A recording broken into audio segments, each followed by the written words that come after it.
Hey, you found us in the right place. Alongside Troy Tauscher, I'm Rob Werner. Thanks for joining us at Cronkite Sports Live. Troy, I just want to tell you I'm digging the red shirt.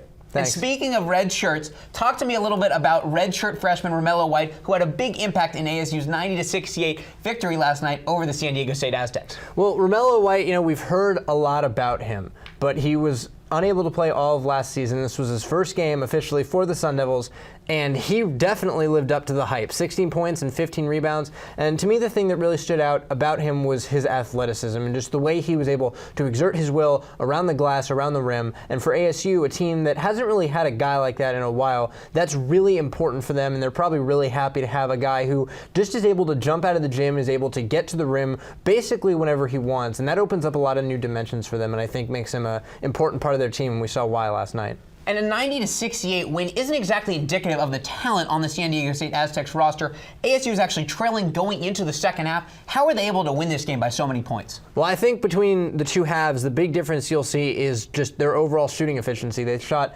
35% in the first half and 66% in the second half. Now, hot take here, when you shoot that much better, you're going to make some comebacks. And I think they definitely showed that when they were taking smarter shots and when they were in a better rhythm, they were able to succeed and eventually pick up the win. And the good thing about that for them is they really played within themselves in that second half.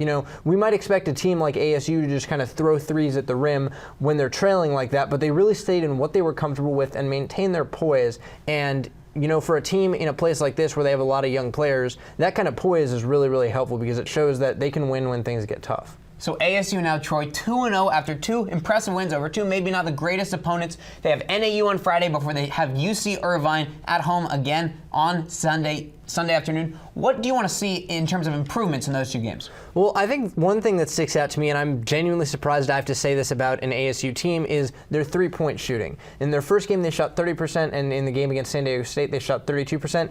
I think they're going to want to see that go a little bit higher because the three-pointer is still a really important weapon for them. And then the second thing I want to see is them continue to maintain attention to things like rebounding and creating turnovers. Those are things they've done really well in these first couple games, and they're things they're going to have to continue to do well if they want to succeed in a conference that's as tough as the Pac-12, which, even though it's not as bad as it used to be maybe, is still a tough conference to succeed in. So they have to make sure that they're paying attention to those things and turning things like those into habits that they can keep with them as the season rolls on. And we'll see how Arizona State can incorporate those habits into their games every single game of the season. But for Troy Tauscher, I'm Rob Warner. Thanks for tuning in to Cronkite Sports Live.